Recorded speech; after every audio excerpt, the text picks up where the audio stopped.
Max weber का जन्म 1864 में अरफट में, सैक्सनी प्रांत, प्रशिया में हुआ था। वह एक जर्मन दार्शनिक, समाजशास्त्री, राजनीतिक, न्यायविज्ञानी, अर्थशास्त्री था। उनके विचारों ने आंतरिक रूप से सामाजिक सिद्धांत और सामाजिक अनुसंधान को प्रभावित किया। वेबर विधिपरक एंटी-पॉजिटिववाद के एक प्रमुख समर्थक थे, जो उद्देश्य को समझने के आधार पर व्याख्यात्मकता, बल्कि विशुद्ध अनुभववादी की बजाय के जरिए सामाजिक क्रिया के अध्ययन को महत्व देते हैं। वेबर की मुख्य बौद्धिक चिंता, धर्मनिरपेक्षता, तर्कसंगतता और विचलन की प्रक्रियाओं को समझती थी, जो कि पूंजीवाद और आधुनिकता के जन्म के साथ जुड़ी हुई थी। वेबर को धर्म के समाजशास्त्र और आर्थिक समाजशास्त्र संबंधी अवधारणा के विकास के लिए जाना जाता है, जो उन्होंने अपनी पुस्तक Protestant ethic and picture of capitalism में प्रस्तुत किया था। मार्क्स की ऐतिहासिक भौतिकवाद के विरुद्ध वेबर ने पूंजीवाद की उत्पत्ति को समझने के लिए एक साधन के रूप में धर्म में एम्बेडेड सांस्कृतिक प्रभावों के महत्व पर बल दिया।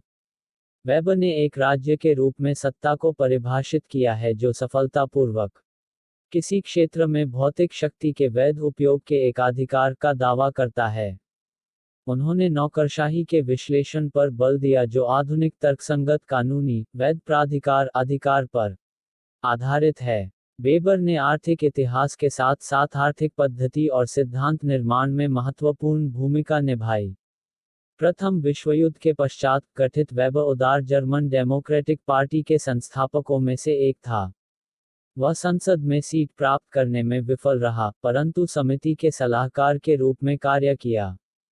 इस समिति ने 1919 के दुर्भाग्यपूर्ण लोकतांत्रिक वाइमर संविधान का मसौदा तैयार किया था। 1920 में वेबर की मृत्यु हो गई। मैक्स वेबर के जीवन से मिलने वाली शिक्षाएं मैक्स वेबर प्रशासन को वैध प्राधिकृत सत्ता से संपन्न होने पर स्वीकार्यता देने की बात करते हैं। नौकरशाही सिद्धांत पूरे विश्व में प्रशासन की आधारभूत संरचना का भाग है। वेबर प्रशासक नेता के लिए गुणों का निर्धारण भी करते हैं। उनका कहना है, राजनेता के लिए 3 प्रमुख निर्णायक गुण हैं: जुनून, उत्तरदायित्व की भावना, अनुपातिक विचार या अनुपात की भावना। वेबर नैतिकता आधारित सत्ता को वैधता प्रदान करते हैं। मूल्य एवं नैतिकता उनके चिंतन का मुख्य आधार हैं। तारांकन उन्होंने युक्तिसंगत बौद्धिकता एवं मानव संबंधों को समाज के लिए आवश्यक बताया।